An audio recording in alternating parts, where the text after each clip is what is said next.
All right. Hello, humans. It's good to see you again. It's been a little while. Let's see, it's been since mid-November that the show was on hiatus, I like to say. I think it's a little more elegant sounding than saying I just wasn't doing the program. And I miss you. I know you all were busy and you didn't miss me, but maybe a few of you did. Maybe you thought about me now and then. Maybe you thought about the show and thought, you know what was really good? That weekly The Tech Humanist Show program, because we got into some really great discussions with some really great guests and talked about some really important issues. And today is going to be no exception. I am so thrilled to be able to welcome a very special guest today, and I'll get into that in just a moment when I read his intro and kind of cover what we'll talk about. But we'll be talking a lot about cities and tech and governance and a lot of really interesting topics. So be sure to start the engines going in your head and thinking about what questions you might want to ask or what comments you might have queued up, thinking about those topics. And feel free to start asking them actually in the comments if you've got some already that you'd like to have out there. I'll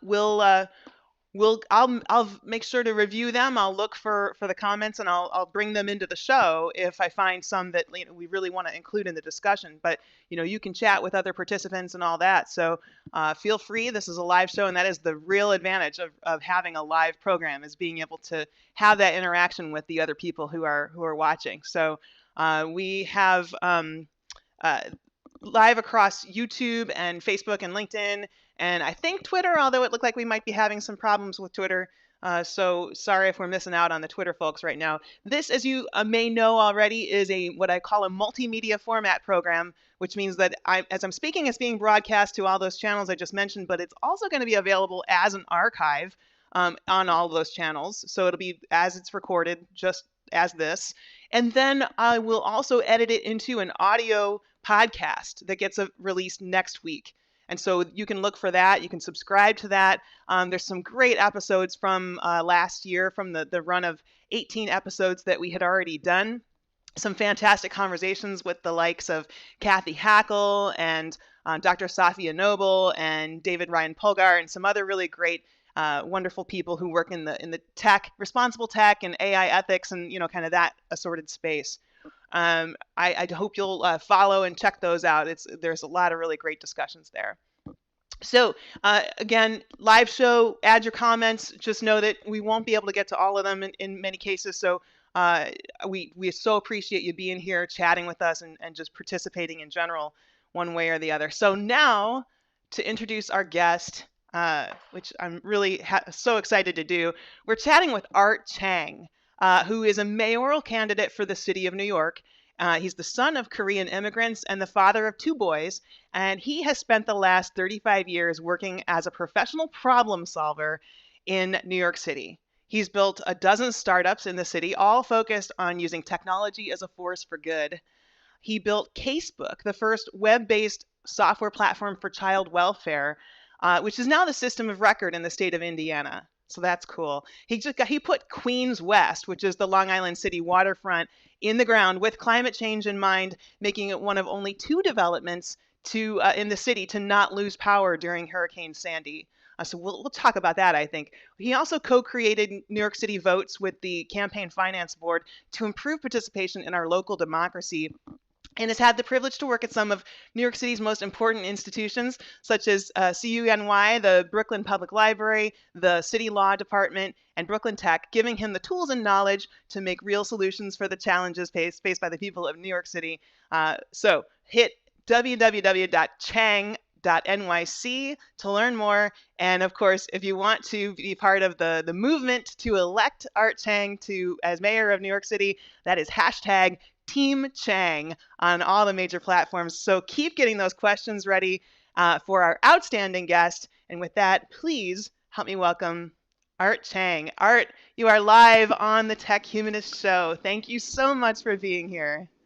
Oh, thank you so much for having me here. I'm so delighted to see you. It's wonderful to make that transition from Clubhouse to video. You got it, exactly. That's an important point that we need to clarify for our watchers and listeners right now, is that we met on Clubhouse, the social audio platform. That was great. That was one of the best uses of the platform that I feel like I've had. Are you still using it? Actually, no, I feel like it's jumped the shark. I feel like I met you, then who else did I need to meet? Yeah, that's totally untrue. But yeah, no, I feel like there was a moment because we were in that sort of just before the vaccines set us free out into the world again, when social audio had a really big inflection point. And then now I feel like people are kind of like trying to figure out what it'll be in this sort of post-vaccine reality. Have you got any ideas about that? I don't. I don't. I mean, there's this one wonderful New Yorker, cartoon, which is, of these two people hugging, Yeah. and someone is going on, like, how long can you hug? I think I've been putting that to the test lately. I feel like I've been grabbing my friends and just clenching them, holding them tight. I'm so glad to be out Absolutely. in the real world again. Hey, it's thinking about your campaign for mayor of New York City. You seem like a very different kind of mayor, background wise and experience wise, from a lot of the other, at least the main contenders, and certainly, that the tech and entrepreneurship and working around communities and institutions. That feels like it's a really relevant kind of set of skills, just very different. So, what made you decide to take those skills and put them to use running for mayor and potentially being the mayor of New York City? Well, every crisis is a huge opportunity. And when COVID hit and the Black Lives Matter protests happened, I just looked at this and said, man, there is so much in the city that deserves a real transformation. And I could see the things that needed to be transformed, like namely everything. And could see also like how you could do that. And I thought, well, this is a transformational moment for New York in New York City's history. But what it's going to need is a mayor who has a really kind of supreme set of experiences, city government, state government, the key nonprofits, the kind of the mind of the rational mind from business and finance and technology, but also the creativity and the heart of somebody from the arts.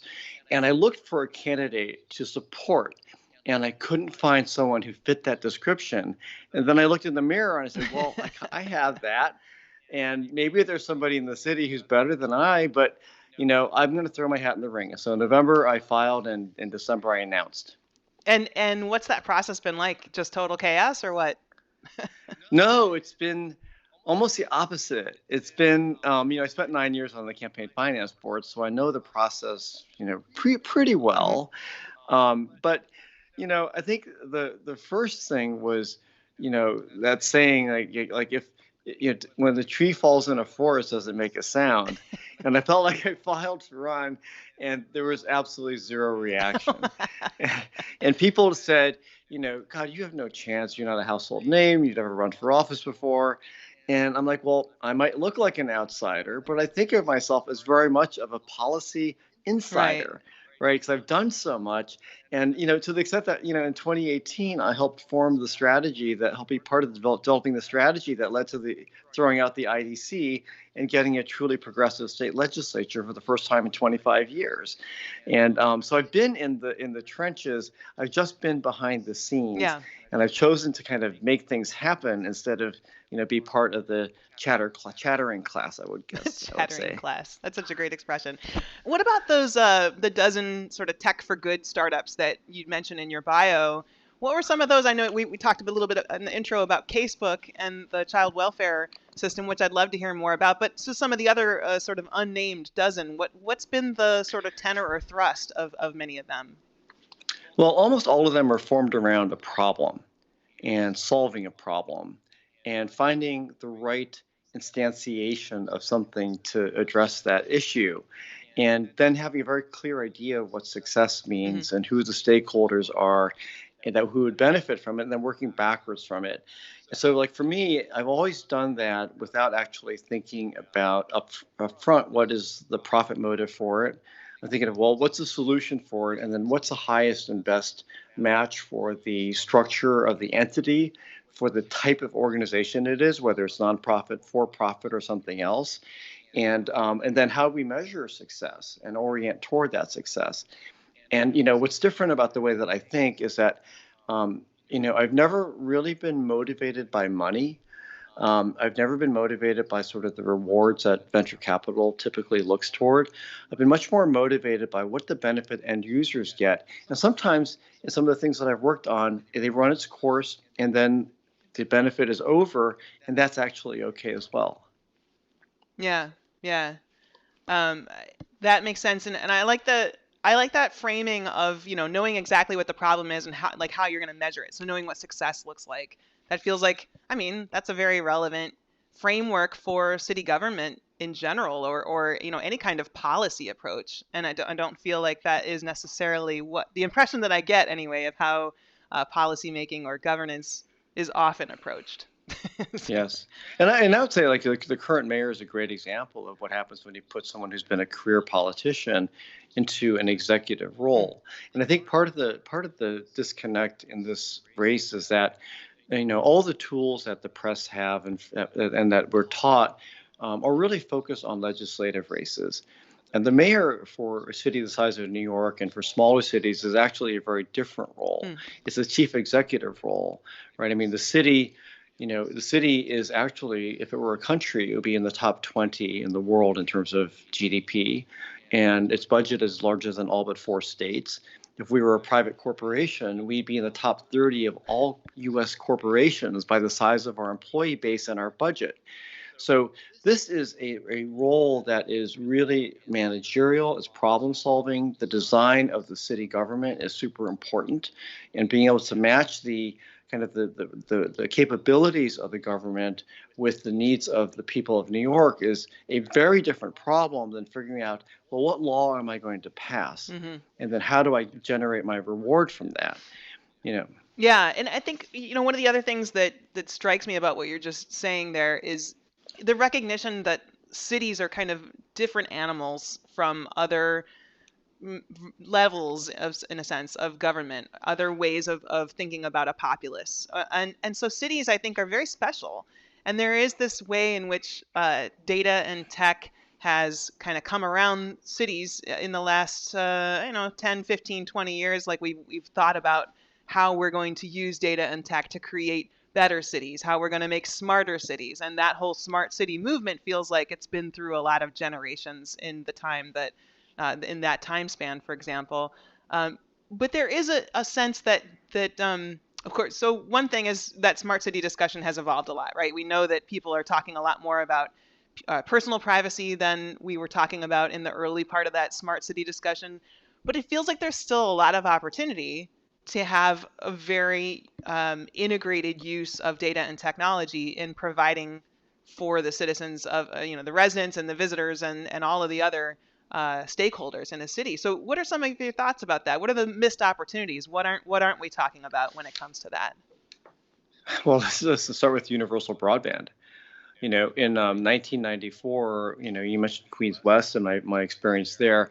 In 1994, we actually envisioned it as a digital live work community. It was the first planned community with universal broadband in the country. We had T1s going to every one of the apartments in the first 2 buildings, and we built the infrastructure to allow people to work from home remotely. And we even had this crazy idea that maybe one day students would be connected to their university so they could learn from home. And that was 1994. And you look at where we are today. And the interesting thing to me and the tragic thing is that all the other candidates are still have a mindset that is locked in 1998 technology, right? Which is, point to point, fixed line networks.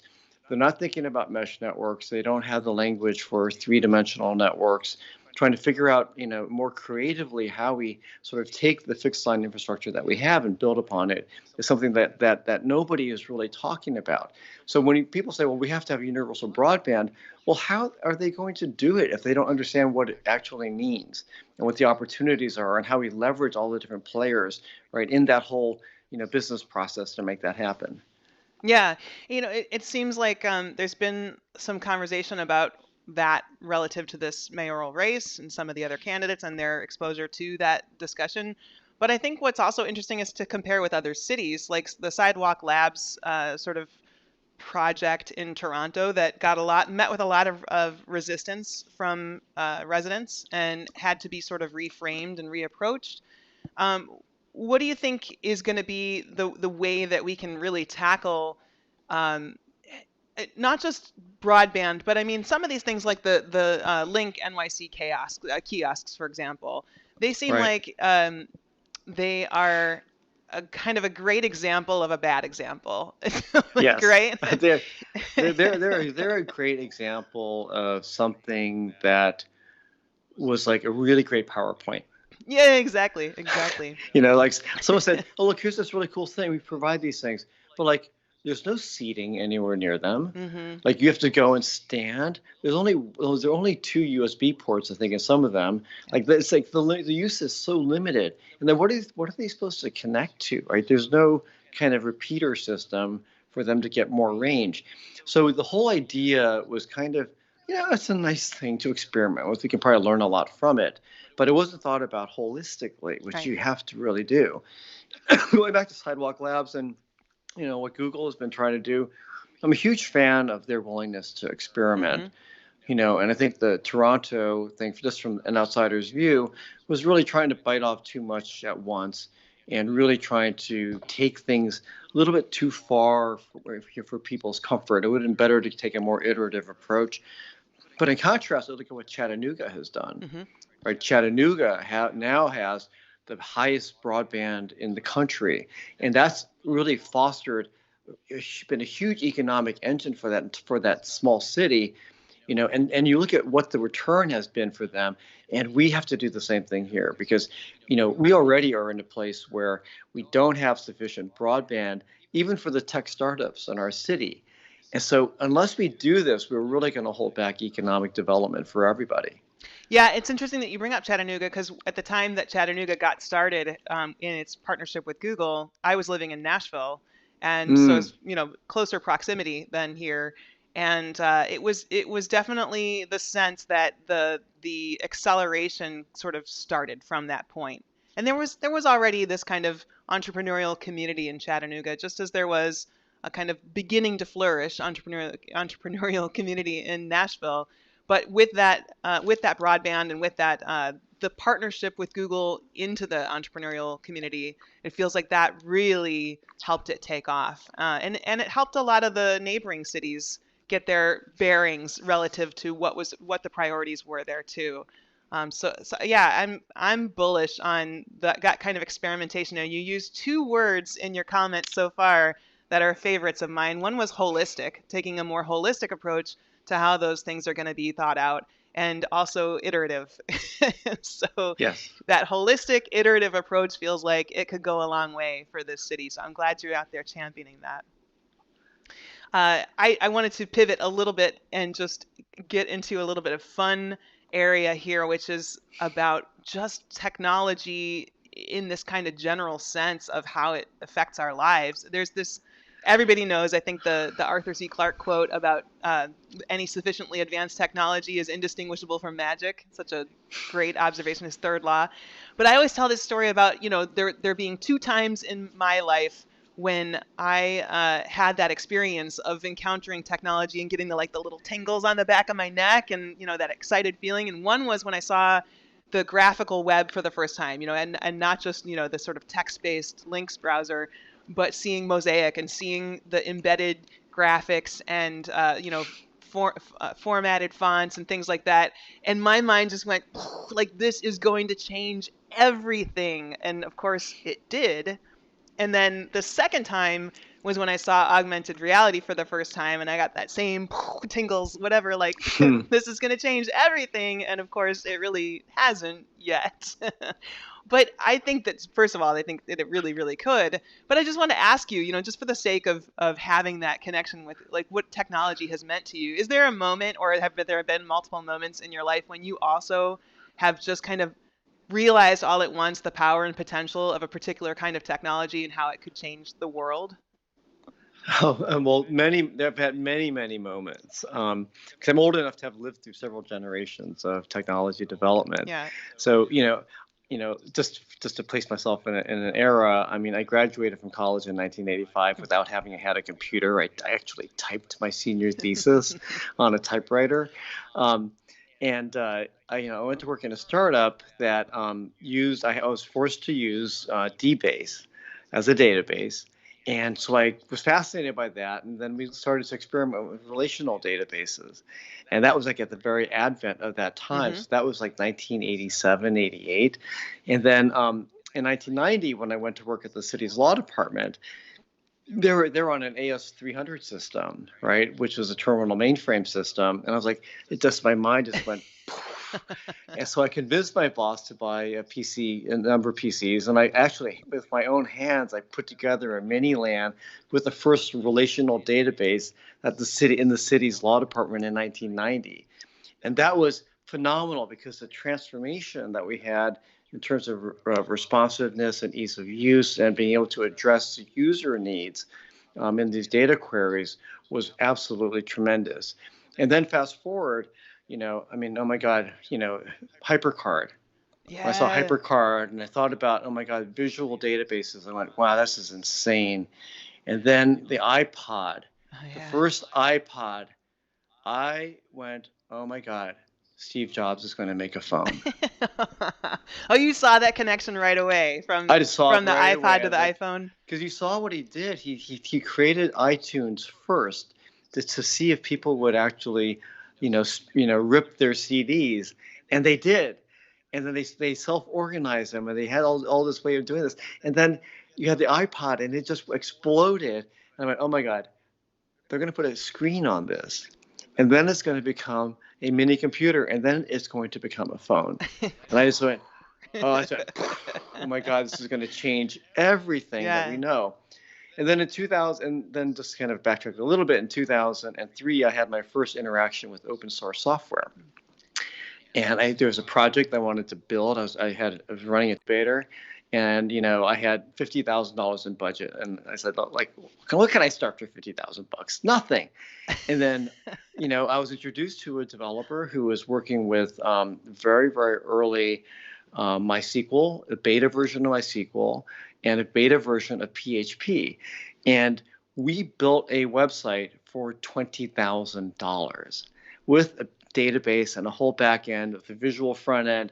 And I just went, oh my God, this is because you could see the just acceleration that would create. And then after that, I just went fully in open source. And then oh my God, like the next one You've got a great list. This is fantastic. Keep going. There's so many things. I mean, oh my God. And then when Agile came out, I saw Agile around the same time. But then I saw Agile as being like all over the place. There's no discipline to it.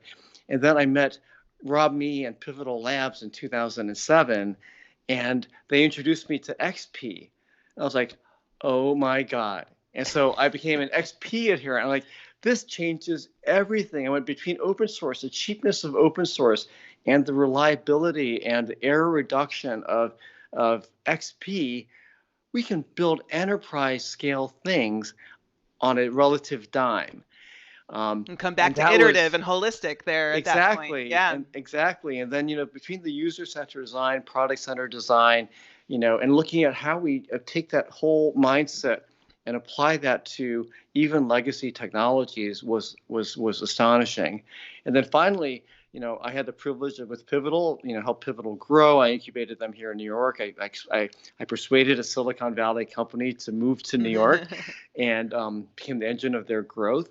But then I went to work for them, and they had just taken Cloud Foundry and now had this very thin layer, right? This very thin horizontal layer that was able to self-heal, that was able to, connect microservices at the front end and the back end, right, in a very seamless way. It was truly like kind of revolutionary development in the way that we think about our systems. So it's that kind of system thinking that I think, like, we can abstract that away from technology and look at how we can apply systems thinking to the rest of what we do, and then use technology to enhance and make other things more efficient and effective and scalable and reliable and more user-centered and friendly. Like that to me is like the holy grail of all this, of all the generations of technology that I've had the privilege of being on the front row seat of. Well, that's fantastic. First of all, what a great like historical tour of the last few decades of amazing tech innovations, and then for you to put it in context like that, I think is 100% right. That reminds me of the thing that's been kind of at the front of my mind throughout this pandemic has been this realization. I've spent decades talking about the idea that analytics are people, data is people, and then it kind of occurred to me lately in about the last year and a half that the economy is people too. That when we talk about things like how we're going to reopen businesses and how we're going to, take different kinds of chances with public health because of the economy, I'm like, but the economy is people.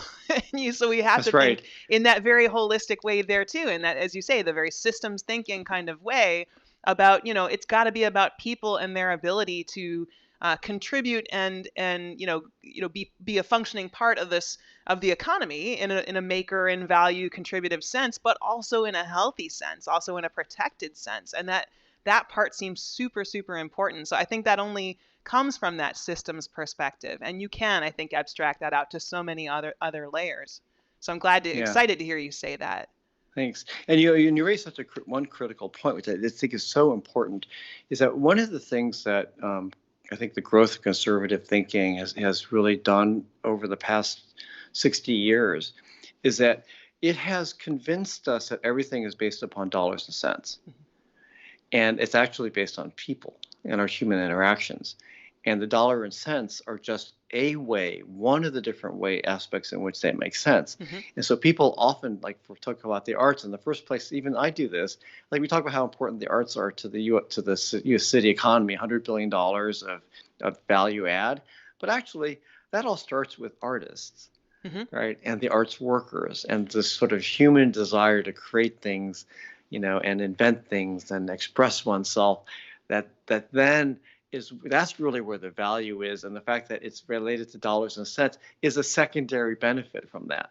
Yeah, 100%. Totally agree. So that actually feels like it's an interesting segue into thinking about like the NYC Votes work that you did and thinking about how to provide kind of infrastructural kinds of resources that have to do with voting and citizenship that are data-based and tech-led.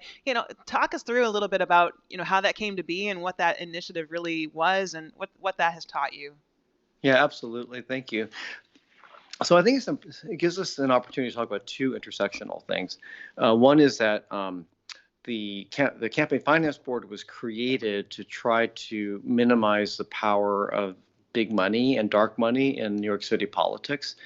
And it is and it's actually it's created in the city charter, which is the city's constitution. And the city charter is an important piece. And what you see is in my plans, it actually kind of weaves its way through, because it really is a living document that is so important. But the effort was really say, well, if we if we provide matching funds for candidates, that they'll be able to run with less money, less focusing on raising money and more focus on the constituents. And so there were a couple other pieces. I mean, there are two other important mandates. One mandate was, how do we actually create sort of growing voter engagement? Because there's been alarm that over the decades, voter participation has declined. Right, so it's like 12%, 13% in the last mayoral election, or I think 8% maybe in the last one. But it's only been 1% so far in this early election season. Yes, what I read. Exactly.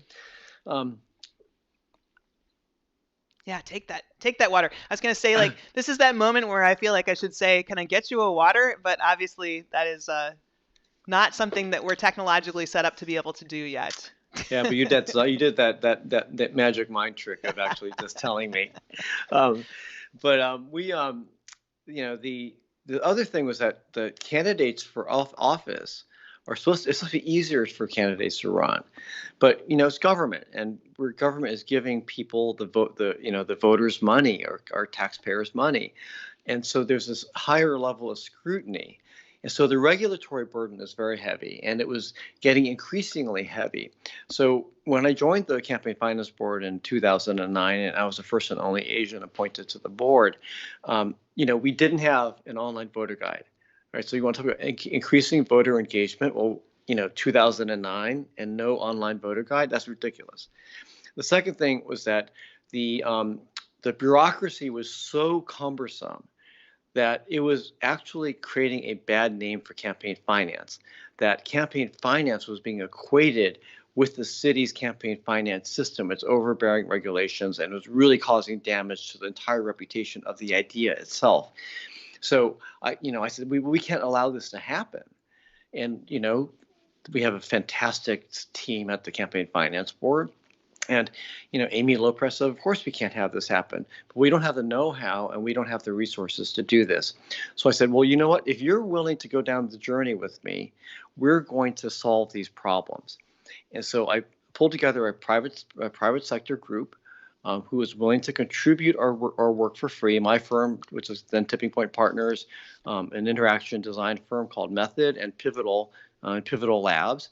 And we said we're going to solve this problem starting with the users. And so over about a year, we worked very closely with the Campaign Finance Board's team, and with the end goal of being able to provide a seamless engagement for voters for voter information, but also provide a seamless compliance and violation-free process for credit card contributions for candidates. And that was the end goal. Like, no violations, no audit, just take that friction away. And we did that. And we created this, we gifted it to the city, and we did it in a way where the city could keep running forward with it, that they had the ability, they had the knowledge, the training, and then the hooks to be able to bring in outside vendors to further the development of it. Yeah, that's amazing. I like you said sort of a key phrase there that I thought was really key, really important, was with the users, starting with the users in mind. And that feels like, again, that you can abstract that to a lot of other topics that are relevant to governing at a city level, that thinking about how you're going to involve communities and make sure that the people who are going to be most affected are part of the design process and part of thinking about the solution. I mean, that seems like it's a really important takeaway from this. Right. Well, it's how we're going to be able to address every community, right? Because we think, there are language communities, disability communities, who can't really interact with the city government online or even in person. And so we can actually help address a lot of those things by working backwards from the people and the needs to, as a technology system that has all that information and has some of the beginning translation functions. Yeah, that's awesome. That's very cool. I love that kind of project, that sort of solution that's looking at, like you said, holistic, right? You're looking at all these different kind of parts and pieces that can be connected and can be bettered by that kind of integrative approach. That's fantastic. Speaking of that, though, it feels like kind of a little bit of it again, and talking about another integrative approach in your background, right in your bio, it talks about this Queens West development and how, having been built with climate change in mind, it was able to keep power, one of only 2 buildings, you said, in the city during Hurricane Sandy. What talk us through a little bit about the history of, like, how did you get involved in that process and that development, and why was that a priority for you, and what do you think, what have you learned from it? Well, I'm a kid who grew up in the Arab oil embargo, right? And for those people who may not know the history, the Arabs at that time controlled the world's greatest supply of oil, decided to raise the prices, and they, as a result, embargoed oil deliveries to the U.S., which caused great shortages as a way to punish the U.S. And so there were huge lines at gas pumps. People were running out of gasoline. It was a national crisis. It actually resulted, and there were a number of good things that came out of it. People started questioning whether we needed gas guzzling cars. Whether we need to think about fuel efficiency, whether we need to reduce the size of our cars. We started thinking about recycling and even composting. And this is back in the late 70s. And I'll never forget actually doing competitions in my school to see who could bring in the most, packages of tied up newspapers to the school, recycling collection. So fast forward, when I was working in the city Just by government the for, way, I was just looking for this. I just got this book, Panic at the Pump: The Energy Crisis and the Transformation of American Politics in the 1970s by Meg Jacobs. So have just been actually reading about this very topic. So thank you for that real lived experience that to contextualize it. Very yeah, cool. thank you. And when I was working for the city in the law department, we were there was a lawsuit against all the asbestos manufacturers for the costs of removing and replacing that asbestos. So I got very familiar with all the different players around the city and who controlled the building infrastructure for the city. I always wanted to work on a big development, and there were rumors that the Queens West was going to come up, and so I started pinging the various people who I had known, like saying, "Do you know anything about this?" And then there was finally, an executive appointed, Rosina Abramson, and this was really truly probably the greatest breakthrough in my entire career, was having her hire me as the first director of project management for this project, because she was visionary. I mean, she adopted this idea that we were going to have a universal broadband, that there was a future, a digital future for New York, but also being open to this idea that seas were rising, that global temperatures were probably going up, that we're going to have more violent storms, that things like the 100-year flood line might not be drawn to anticipate the future of these rising seas and storms. Right. And this is also done in the context of other forward-thinking people throughout the state government and city government. And so we planned for a 150-year storm, and deliberately and consciously, and we did a number of things that really allowed the project not to be overrun by the rising waters. So it was really, Battery Park City and Queens West which did that. We softened the edge of the water, when you look at the whole waterfront resiliency plan for New York City, that we have to soften the edges because it creates such an absorptive buffer to rising seas and storms. We created trenches that are mostly hidden so that overflow water had a place to go. We surrounded the foundations of the buildings with what we call bathtubs, which are concrete enclosures that would, again, prevent water from going into these places where so much of the infrastructure of these buildings were. And then we located as much of the mechanicals on top of the buildings so that they would be protected from any water. And so there was like a number of other things that we did, but those are some of the most major things. And like all technologies, whether they're manifested in physical form or in digital form, right, they're all interconnected. And when you look at, they're all systems. And so again, going back to this holistic approach, when you look at that and you look at what success means and you work backwards from definition of success of the users, it's really amazing. And I'll just end with one amazing story is that a couple of years ago, I was having dinner with another couple, my wife and I asked him where he lived, and he said, "Well, live in Long." He explained where he lived, and it turns out he lived in the first building we built. And I said, I was a first project manager on that project. He said, "No way." He stood up and he gave me a hug. He said, "Thank you. Thank you." And you want to talk about user satisfaction? Oh my God. Yeah. Like, it was extraordinary. Yeah. And then there is one other person, by the way, I need to mention on this project that was also pivotal for me. I met Herb Sturz, who Sam Roberts has called the father of social entrepreneurship. He was helping on the private sector side of that development project. And so he's also led to a number of other great things, bringing systems thinking into social services innovation.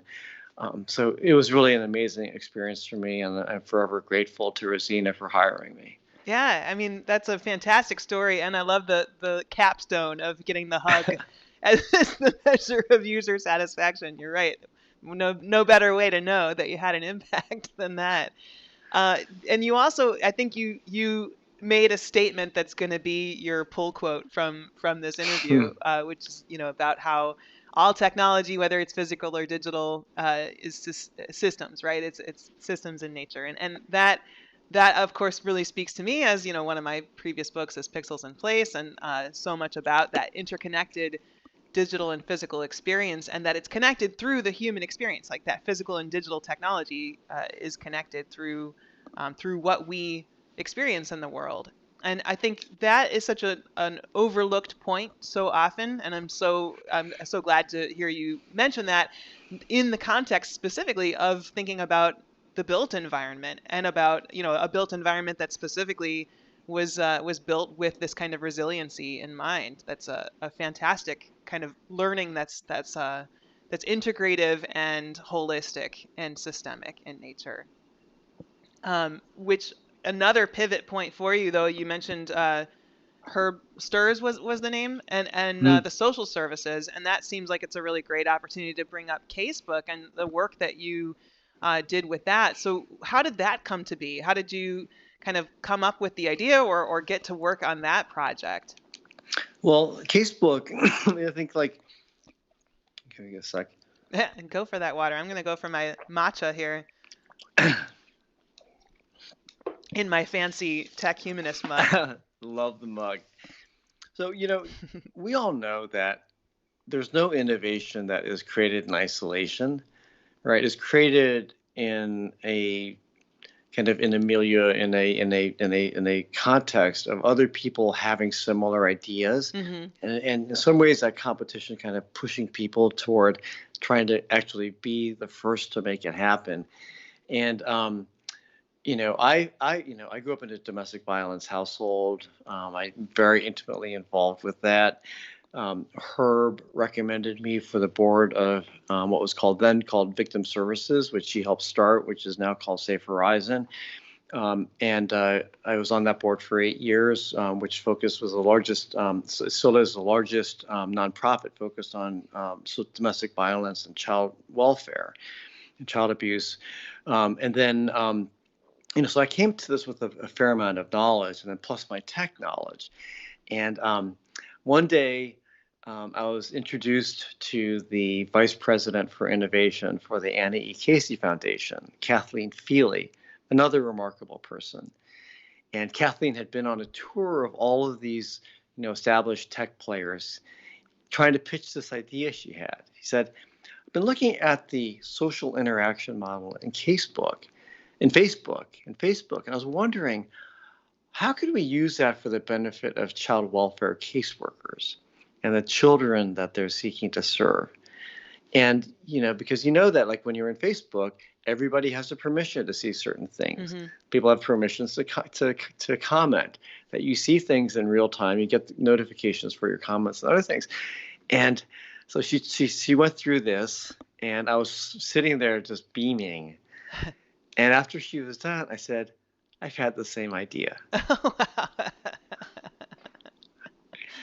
And this was in 2007. And that led to a number of things. It led to trying to find, a software development firm who I thought I could partner with effectively. So I found Pivotal Labs on the West Coast, and convinced them to open up their second office in New York City, and they became our tech partner for that.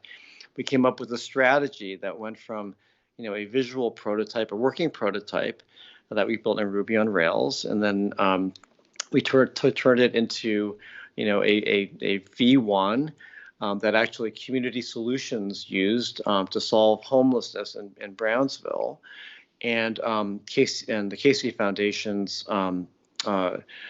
foster care agency used. And then we pitched it to the state of Indiana, and they embraced it. And we pitched it all the way up to Governor Mitch Daniels. And, I led a lot of the negotiations and the pitch. And,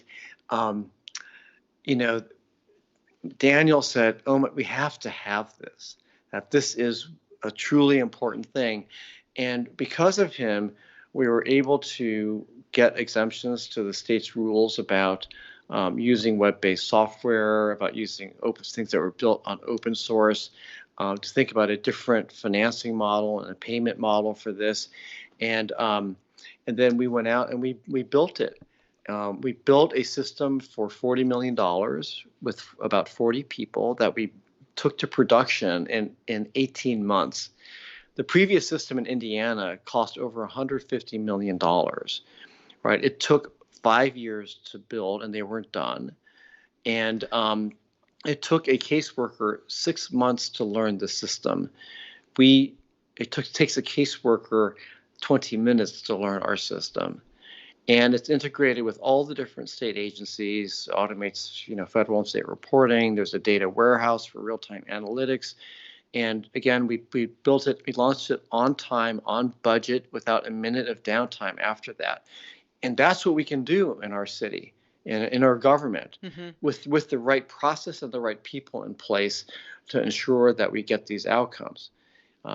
So it's like, that was really one of the great experiences another great experience in my career. I'm also privileged to have. It gives me confidence that we can do that right here in New York City. Yeah, I believe that too. And I think it is exciting to think about those systems oriented mindsets and what they could tackle, what kind of problems that not only could technology solve, but just sort of systems thinking in general, right? But I think there's a lot of room for technology. I think about in my work and in my speaking, I talk a lot about the United Nations Sustainable Development Goals and how those 17 goals are such an obvious roadmap for work to align with them. So for businesses to figure out how they can align the work that they're doing with at least one of those goals and how technology can be used to amplify those goals. I think that there's a tremendous amount of opportunity there. And so I guess I just wanted to ask you, when you think about the world as it is and the ways that technology that has yet to be developed could still improve human life, is there kind of a list that comes to mind? You had such a ready list of all of these great moments in your past. Can you sort of envision to the future of like the moments that you hope that you'll experience or even be able to help lead? What are some of the things that you could see happening that could improve human life with technology? Well, there are things large and small. And I think that it's super important to think in those terms because the large things take some time. Yeah. And so they're more visionary. And then the small things are things that you can deliver more quickly. And so when we talk about things, strategies, that's what a strategy is, right? You have near-term deliverables against a longer-term vision. And so I think that kind of thinking is super, super important. I mean, the city is replete with things that don't work, right? Look at the COVID vaccination issue, right? Like there wasn't an existing technology. Why not? Well, why shouldn't there be, right? There's a fire in Queens, in Jackson Heights, Queens, where 240 families, lost their homes.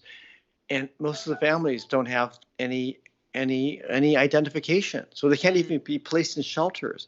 And so you look at these things and go like, okay, well, we should have a system to be able to automatically generate an identification based on some other verifying information. We should have a way to be able to certify that people live in a particular place and that they deserve housing. And then we should have a system that matches them to the housing that is available and that exists. And, part of this is infrastructure. Like there is not a single emergency shelter for families in Queens. Like, how can that be? And so, something as simple as like the ID can spiral into these other different areas of interconnection that are, again, another opportunity. Things like pre-K4, the interface for using that is so challenging. The city's system for finding a school for your kid is so challenging that a nonprofit had to create their own system. Inside Schools was created to do that. The city used to have a principal training program, and then they had to spin it out because they couldn't get support from this administration, right? There are so many things, kind of small things that we can start to kind of make immediate improvements. But some of the high priority things to me are building on data that we already have. We already collect income taxes from everybody in the city. Over 60% of undocumented immigrants even pay, income taxes. So if you pay income taxes, well, we know what your income is. So why don't we automatically entitle you for benefits instead of making you go from office to office and apply for them? And each one of those applications is cumbersome and mind-numbing and mostly manual, right? And you have to deal with a person. Why isn't it all online and seamless? And why does it automatically get done for you? So those are kind of some bigger picture things. I think of having, a 311 system that really operates as a customer service system. So you send in something, you get a response back. You send something else in, you start having a conversation with the system, with that maybe a human at the other end that you can actually interact with on chat or on the phone. And by the way, it's done in the language that's appropriate to you and that you pre-select. Mm-hmm. Why don't we have an online directory where you can find the people you need to find inside of government? And by the way, citizens can't find people inside the government, but neither can government employees. So why don't we have a knowledge management system to replace this green book that's so archaic, this paper-based book about all the government employees? It doesn't make any sense in this day and age. Why doesn't the city website work with the efficiency of Google? So there's so many things that could be done right off the bat. And those are things that we need to kind of transition the city toward more of a customer-friendly, user-friendly place, because that's how we're going to restore confidence in government and how we're going to restore confidence in democracy. And it's going to help, I think, bridge a lot of the partisan gaps that we're having, even within our own city.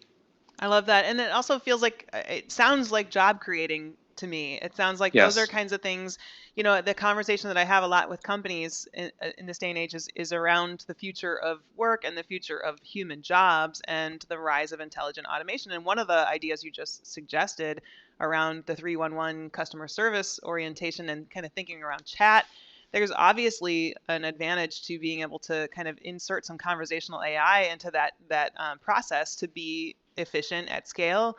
But also it takes human workers to train those conversational AI, those chatbots. It takes human workers to be able to monitor those conversations and make sure that the nuance isn't lost, that we're continually having meaningful interactions with people and that the meaning is there in that process and that we're moving that further down the efficiency line. So I think I get excited when I think about those kinds of integrative approaches that can use the best of what technology is and solve for human problems. But you got to start with the human problem, right? You got to start from where the people are.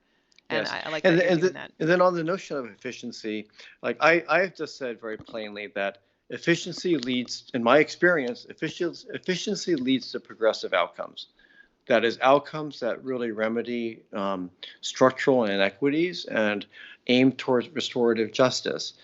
And I think when we look at the Andrew Yang vision of the world, where AI is actually going to take away everybody's jobs, when in the context of New York City government, making it more efficient means that we can reorient our resources toward putting more humans on the front lines, because that's where we're lacking, right? There are so many functions that a human cannot replace, right? Things like education, things like mental health and counseling and social supports. Yeah, 100%. Hey, as we get close to our the end of our time together, which I'm so sad that I always, people say like an hour seems like a long program, but I'm like, you'd be surprised because it feels like in order to have this conversation that's really deep and rich, you can cover a lot of ground in that time. So I'm very excited that we've had this time together, and I want to ask you this kind of wrap up closing question that is, I'll be honest, it's because I am thinking this way with my own work. I've moved toward the book that I have coming.